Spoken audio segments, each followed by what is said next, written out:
There are some things you just cannot spin. You can't polish a turd. It is a fact that Michael Brown was not murdered in the streets of Ferguson in 2014. The hands up, don't shoot was a lie. The physical evidence, which was also analyzed by the FBI, turned out that this was a clean shoot. And yet, on the 5-year anniversary of the shooting, since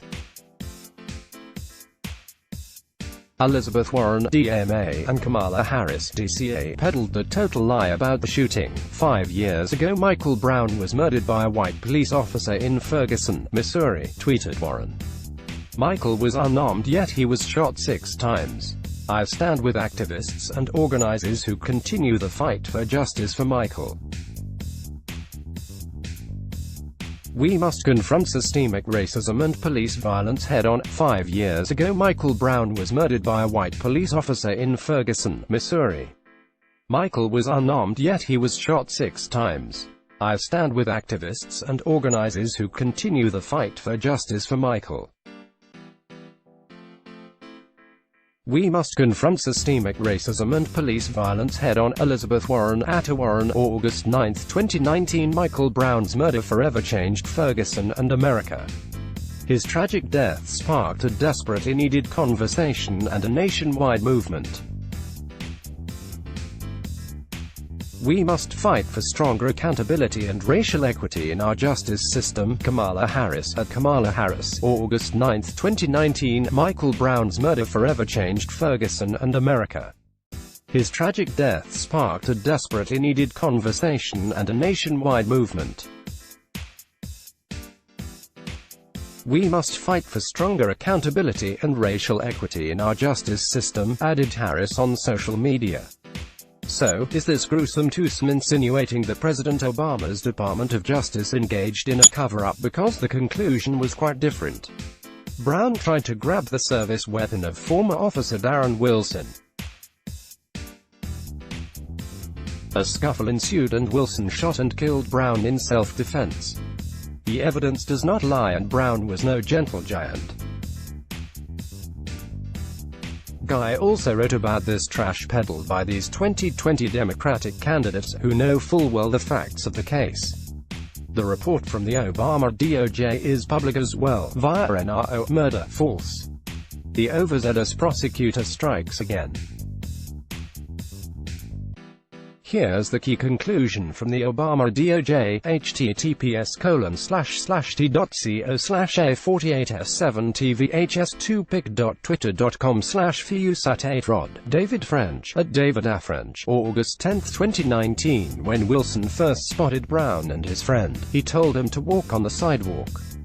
He then realized that they matched the description of the theft suspects and blocked the path with his vehicle. Wilson tried to open his door, but it either bounced off Brown or Brown slammed it shut. Brown then reached into the vehicle and started punching Wilson. As Wilson fended off the blows, he reached for his gun. Brown allegedly tried to take the gun from Wilson, and Wilson managed to get a shot off, injuring Brown in the hand.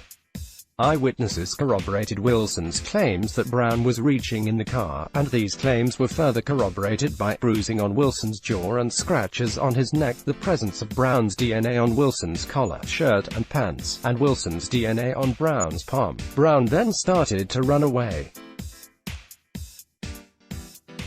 After a brief pause, Wilson pursued, ordering Brown to stop. Brown then turned back to Wilson and started running toward him.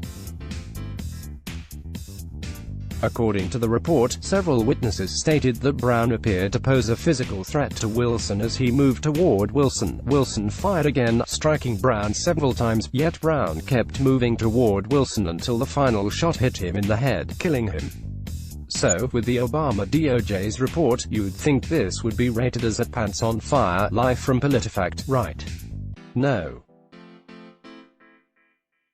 They defended Warren and Harris's lie about Brown via Fox News. In the article, headline, "The Death of Michael Brown, Legal Facts and Democratic Messaging," PolitiFact correspondent Louis Jacobson acknowledged issues with Harris and Warren's language, noting that a state grand jury had found Wilson's use of force to be justifiable.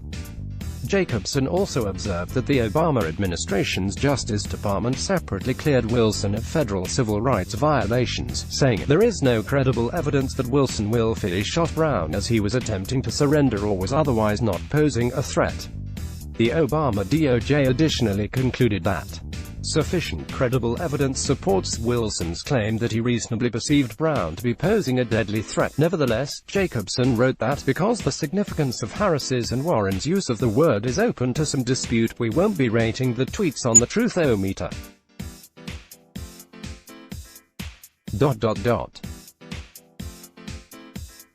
Experts who have studied police-related deaths and race relations said that focusing too much on the linguistics in controversial cases comes with its own set of problems. Jacobson quoted Gene Brown, a communications professor who focuses on media representations of African Americans, as saying that the entire question of whether Warren and Harris spread a falsehood was nothing more than an attempt to shift the debate from a discussion about the killing of black and brown people by police. Brown's killing launched the international Black Lives Matter movement, even though initial claims that Brown was surrendering with his hands raised, saying, "Hands up, don't shoot," proved unsubstantiated.